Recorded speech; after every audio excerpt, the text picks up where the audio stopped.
Hello दोस्त, study with Prince में आपका स्वागत है। बहुत से बच्चे ऑक्सीडेशन और रिडक्शन में कंफ्यूज होते हैं। केमिस्ट्री का एक इम्पॉर्टेंट टॉपिक है जिससे एसएससी, रेलवे जो भी एग्ज़ाम आते हैं उनमें अक्सर पूछ लिया जाता है। तो बेसिकली इस वाले में मैं आपको डेफिनेशन बताऊंगा। ऑक्सीडेशन में क्या होता है? Loss of electron.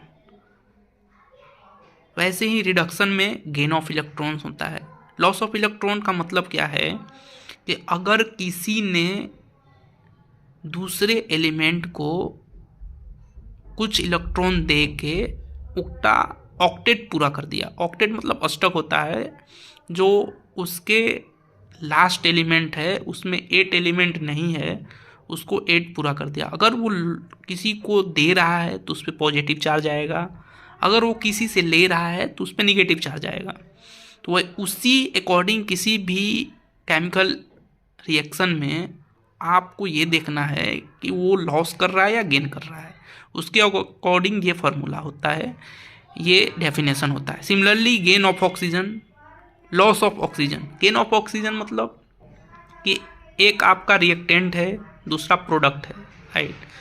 तो जैसे ही रिएक्टेंट से प्रोडक्ट बना उसमें अगर ऑक्सीजन ऐड हो जाता है तो वो एक ऑक्सीडेशन कहलाएगा। सिमिलरली ऑक्सीजन लॉस हो जाता है तो रिडक्शन कहलाएगा। वैसे ही हाइड्रोजन के केस में क्या होता है कि हाइड्रोजन अगर लॉस हुआ तो ऑक्सीडेशन, अगर हाइड्रोजन गेन हुआ तो रिडक्शन। सिमिलरली जब कोई भी ऑक्सीडेशन, किसी भी केमिकल इक्वेशन में ऑक्सीडेशन हो रहा है तो उसका एक और नाम से जानते हैं, उसको हम रिड्यूसिंग एजेंट बोलते हैं। सिमिलरली कोई भी केमिकल इक्वेशन में अगर रिडक्शन हो रहा है तो उसको हम ऑक्सीडाइजिंग एजेंट भी बोलेंगे। तो ये आज का टॉपिक था। Thank you.